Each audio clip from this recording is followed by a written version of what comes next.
As women, we unlock our greatest power by letting go. The confidence that we're seeking is already inside of us. We just need to free ourselves up to be able to spark the fire. There is nothing that we need that we don't already have. And the great irony is that in our illusory quest for niceness, we've become too busy to see that we've been good enough, brilliant even, all along. Welcome to The Art of Speaking Up, a podcast that helps professional women access the limitless potential that lies within them. I'm your host, Jessica Guzik, and my mission is to help you find that spark inside you that has the power to transform your career in ways you may not have thought possible. I'm so excited that you're here. And now, on to the show.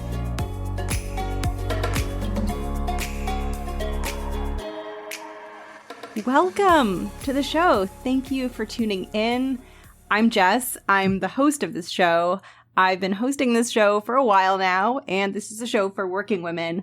I'm a working woman, and today's episode is the second time ever that I'm sharing something that I wrote with you.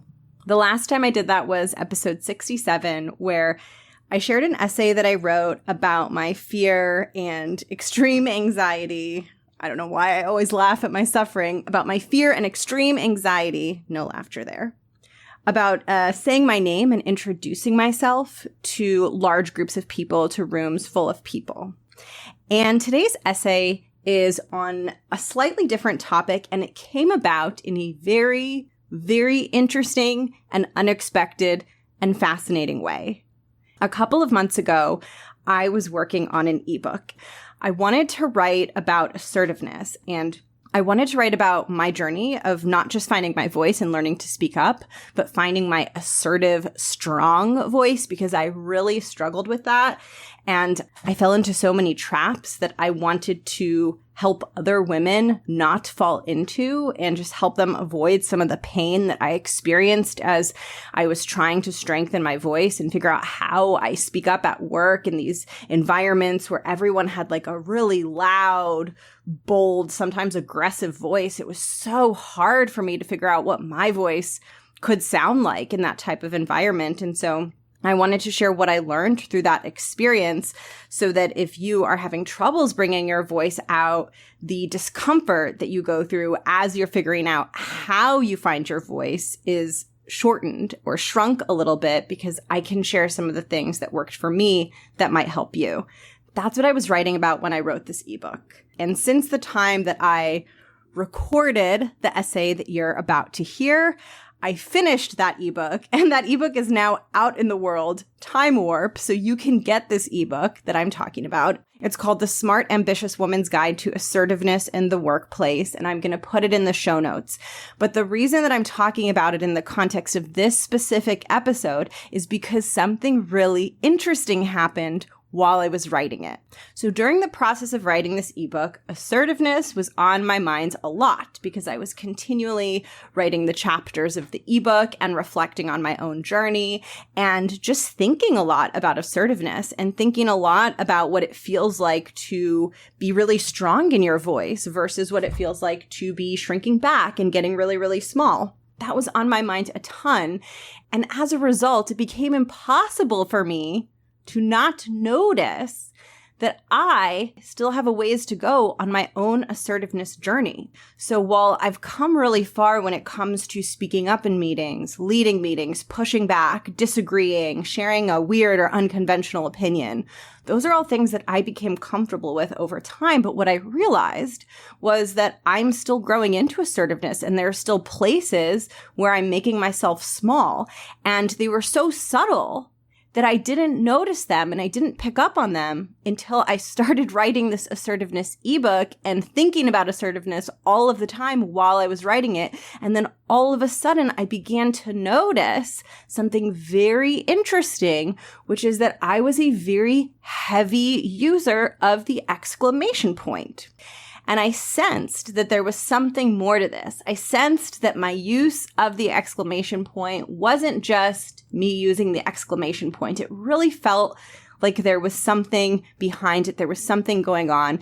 And so I began to get curious about it. And in my curiosity, I began to write. And what you're about to hear is the piece that I wrote as I explored my use of the exclamation point and what was driving it and how it related back to finding strength in my own voice. And what I uncovered in that process was unexpected, but fascinating, and I hope you enjoy it.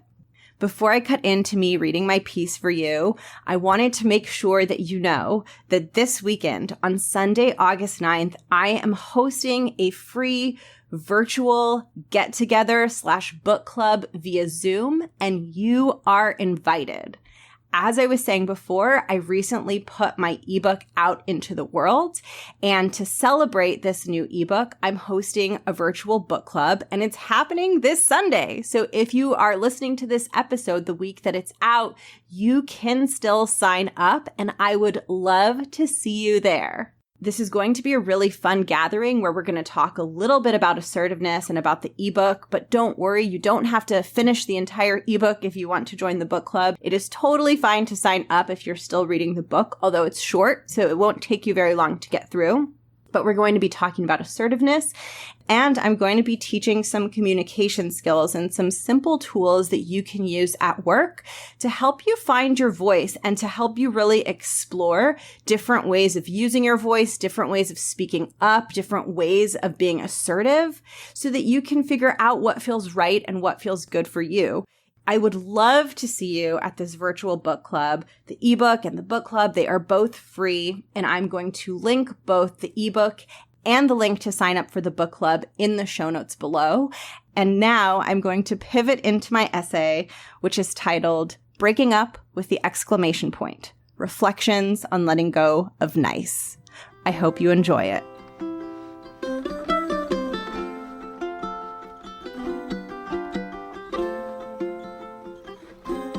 The essay that you're listening to came about in quite an unexpected way. I'm actually in process of writing a book about the challenges of being assertive in the workplace as a woman.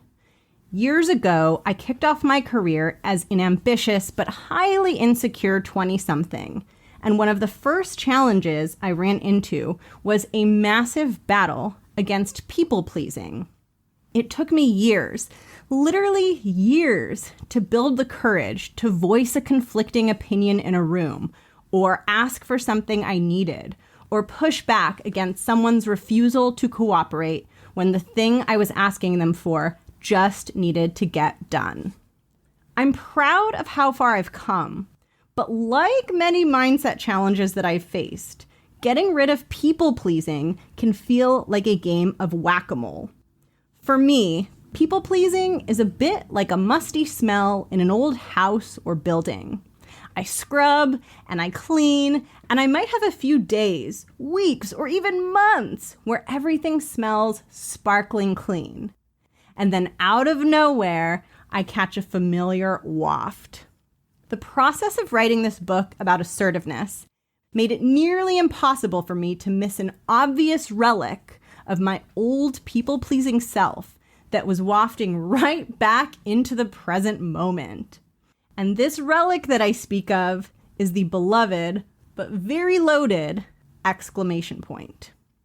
The other day, I noticed the exclamation point making an appearance in at least half, or possibly more, of my work emails. Now, this wouldn't be a problem if I was using it sincerely to express excitement and joy, but I noticed myself using it almost compulsively, peppering my emails with it, even when I wasn't feeling joyful or excited at all. And even more interesting was the fact that I seemed to have developed an exclamation point addiction, where every time I felt any sort of discomfort, or fear of disappointing someone, or fear of appearing too needy, I'd reach for the relief of that familiar little punctuation character and use it to soften my communications. This is ridiculous, I thought, upon noticing my exclamation point habit. I thought my people-pleasing struggle is a thing of the past. It's supposed to be over, behind me. Maybe I should force myself to just stop using exclamation points entirely so that I can prove that I don't need them as a crutch anymore. And then my brain declared a bold promise to itself. From this point onward, I will never use an exclamation point in a work email ever again. That seems extreme, I thought, in response to my brain's suggestion. How hard could it be? My brain replied. And what happened next was fascinating. Almost immediately after I relinquished the exclamation point, the plot thickened. Every time I succeeded in not using an exclamation point, my fingers, appearing to have minds of their own, scrambled like Olympic sprinters straight towards the : close parens, aka the smiley face. Interesting, I thought, as I observed what was happening.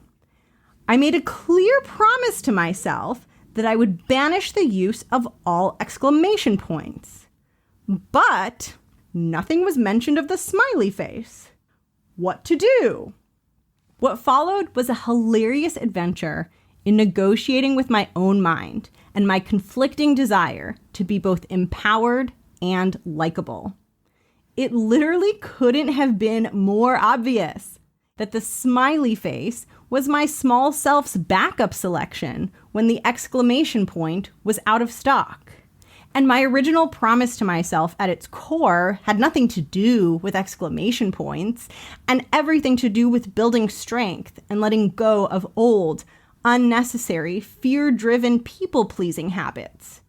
And yet there I was, allowing my mind to entertain a debate about the functional differences between a smiley face and an exclamation point. The smiley face conveys optimism, Jess, my brain said to me, and you are so totally optimistic. Jess, you pride yourself on being happy. The smiley face is literally you. Literally. It's got to go, I argued back to my brain. What the F? My brain retorted angrily. Why are you doing this? What, are you now becoming one of those mean people who doesn't use smiley faces? Is that who you are now? Is that what you're becoming? It's funny how the brain is so dramatic and how its lies are both so clever and so not clever all at the same time. I wish there was a word to describe something that is both very smart and very, very dumb, because so much of the insight that my brain comes up with falls into exactly that category. So, of course, I continued the mental battle. Listen, I replied to my brain. Yes, it is true that the smiley face is fundamentally different than the exclamation point. And of course, I am not denying our love of all things happy, glitter-covered, and bursting with joy. And I am not denying our kindness and relentless optimism.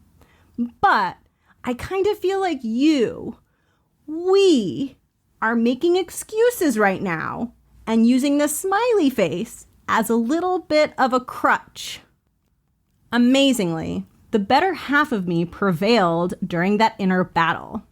I mentally relegated the smiley face down into the typography jail alongside the exclamation point and promised myself that it would no longer make an appearance in my work emails.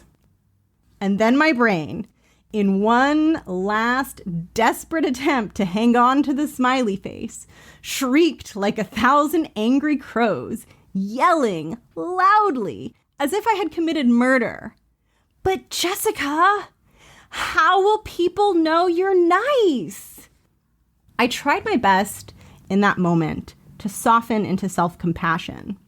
While my brain's temper tantrum was, in fact, funny, I was clearly poking at an open wound, and there was some part of me deep down inside that was being stripped of its security blanket and was left feeling small and scared. And this part of me, apparently, was deeply concerned about being perceived as nice. It could have chosen many other words like positive or collaborative or respectful.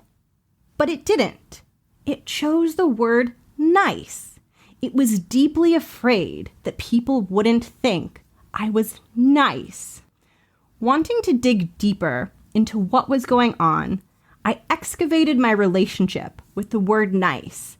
And this excavation took me back to when I was a really, really little girl, when I remember being told, Jessica, you have to be nice. When we push niceness onto young girls and women, our culture seems to forget to include a critical warning: may be habit forming. They say that hate kills, and I don't disagree at all. And not to be melodramatic, but I think that niceness kills too, in its own twisted, messed up way. It kills the possibility of what we as women could achieve and become. Because I can tell you with full confidence that the deepest gifts that we bring with us to this planet get ground to a pulp when we believe that to be worthy, we must also be nice. And yet it's complicated. I'm a kind person with a huge heart, and I'm a major believer in spreading love to others, which leads me to a conundrum. If I value love and kindness, what's the problem with niceness? Isn't it just part of the same family? In order to help myself sort through this mental puzzle, I decided to look up the dictionary definition of the word nice. And I kid you not, within milliseconds of seeing the very first thing that Google showed me, I nearly threw up on my laptop. Here are the top definitions of nice. 1, pleasant. 2, agreeable. 3, satisfactory. 4, fine. And worst of all, the one that nearly crushed my soul, 5, subtle. I could feel something inside me dying as I read those words. And I'm not sure if it was a good kind of dying, as in I was having an epiphany and shedding old layers, or a bad kind of dying, as in I was grieving because I began to see all of the parts of myself and other women that have remained hidden away all this time behind pleasant, agreeable, satisfactory, fine, and subtle, because someone at some point decided that women are supposed to be nice. Don't get me wrong, being pleasant and agreeable is great if you're a perfume or perhaps a houseplant. But are humans, specifically women, really here on this planet for the purpose of being pleasant, agreeable, and subtle? Are we really being relegated to the same category as a cup of tea or a fresh hand towel? I wouldn't even describe my pet using these definitions because she is so much more than that. And yet there I was, engaging in an inner battle over whether smiley faces should count as exclamation points, all in the name of preserving my niceness. But it was that last word, subtle, that truly felt like a dagger to the heart. Because subtlety is the very force that silences brilliance. In our quest for niceness, our quest for subtlety, we are quieting our deepest gifts. And this is a huge problem because not only is our brilliance desperately needed by the world around us, but it also catalyzes our upwards path as working women. When brilliance is present, glass ceilings begin to dissipate because the glory of a woman's brilliance is so vast that it fills whatever space it enters, leaving not much room for anything else. And so many of us leave behind our brilliance when we step into that office or fire up our laptop for the day, because the niceness and exclamation points and smileys and all the fear that's behind them perpetuates the lie that tells us that if we stay as small as possible, we'll be safe and happy and nothing will ever go wrong. Niceness is a thief. It steals our life force energy and replaces it with exhaustion.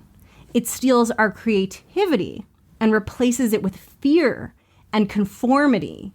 It steals our brilliant ideas and tucks them way back in the archives of our minds, where they lay forgotten until someone else brings them up and gets credit for them. It steals our freedom when we agree to do things we don't want to do, and we feel that familiar sensation of wishing, just wishing that we had said no. It steals our joy by convincing us that we are too much of everything.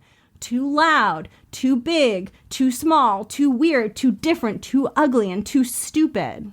It deceives us into believing that the road to happiness involves shrinking smaller and smaller, and it hides the real truth, which is that the road to happiness lies in the unapologetic owning of the things about us that are crazy, wild, and big. Nice is simple and small. And simple and small works well for a kitchen appliance or a housewarming gift, but not for a person. Not for a woman who came into this world with unrelenting ambition, who is here to shake things up and make changes and have impact. Take off your mask of niceness for just a minute or two and remind yourself what it feels like to know without a shadow of a doubt that you are here to do big things and that niceness is just a flimsy bait and switch, daring you to blaze past it in pursuit of your visions and dreams. If I leave you with just one thing, let it be this. Do not let niceness extinguish your fire. When you let go of the false promises that niceness brings, and you commit to showing up with honesty, your confidence and power will skyrocket in ways you can barely imagine when you're clinging onto the mask of quote-unquote being nice. And although you might feel a painful twinge of discomfort when you allow yourself to be seen without the mask of niceness, know that what others will perceive is a woman who expresses herself with confidence, a woman who is at utter peace with herself, a woman who is self-assured beyond measure, and a woman who is unafraid to tell the truth and wait bravely in the silence that follows it. My own path to this deeply felt sense of inner strength and confidence requires me to say goodbye to the exclamation point, at least for right now. Now, I'd be remiss if I didn't clarify that I am not exclamation point shaming. We're all wired so differently, and I'm certain there are women out there who have very different relationships with the exclamation point. Who knows? Maybe I'll even reclaim it at some point in the future when my relationship with it becomes less complicated than it is today. But either way, just know that your proverbial exclamation point might look like something very different. A fake smile, a concession that you didn't really want to make, a moment of not telling the truth because you fear creating controversy. The exclamation point is merely one imprint of the struggle that we've all experienced as we've attempted to take up more space in the world while facing the blowback of our own fears and worries about being nice. In my process of breaking up with the exclamation point, I couldn't resist doing some light Wikipedia research on its origins. I learned, among other things, that the exclamation point's primary intent is to indicate shouting or strong feelings, and that it was originally invented by medieval copyists who used it to express joy. I nearly exploded with glee upon making this discovery. Strong feelings? Shouting? The irony is almost too good to be true. The very tool that I've been using to keep myself small was intended to express some of the most subversive things that women can choose to express. Strong feelings and shouting. Did these medieval copyists have any idea how loaded this new punctuation character they were creating was going to be? Discovering this wonderful paradox about the exclamation point almost made me want to reclaim it, make it my own, and bring it back again. Unfortunately, I'm not quite ready for that because I'm so committed to letting go of nice. I honestly hope to never again be described as nice. I'll take respectful, open-minded, warm, kind even. But I know that at least for me, if I take nice, then things like determined, ambitious, driven, and disruptive begin to fall away. And I simply refuse to let go of any of those. It feels good to say goodbye to nice and to trust that whatever's left will be good enough. It takes a leap of faith for sure, especially after relying on it and hiding behind it for so long. But in leaving it behind, I somehow feel like I've let go of something very, very heavy and replaced it with more of me. But still, breaking up with the exclamation point feels bittersweet. Letting go of things is hard, and letting go of pieces of ourselves is even harder. Breaking up with the exclamation point means saying goodbye to the scared, nervous energy that defined how I showed up in my early career. It means saying goodbye to some of my smiles and expressions of joy. Certainly not all of them, but definitely the ones that aren't aligned with where my heart is truly at. It means saying goodbye to false joy and fake happiness and having faith that there will be enough real joy and real happiness to carry me through difficult times. It's wild to me, just wild, how one tiny little symbol could mean so much. It's wild to me that in order to build real joy in my life, I have to first let go of the old, fake, familiar joy embodied by my watered-down exclamation points. It's wild that my journey of unleashing my femininity touches everything in my life, from the punctuation marks I use, to the clothes I wear, to the parts of myself that I choose to reveal or hide when I'm out in the world. And it's wild that all of the strength I am finding is not coming from gaining more, but simply from letting go of what no longer serves me and doing this over and over and over again. And I know with full certainty that as women, we unlock our greatest power by letting go. The confidence that we're seeking is already inside of us. We just need to free ourselves up to be able to spark the fire. There is nothing that we need that we don't already have. And the great irony is that in our illusory quest for niceness, we've become too busy to see that we've been good enough, brilliant even, all along. I hope for myself and for you that we remember our brilliance. I hope we remember it in the moments where we're being talked down to or condescended.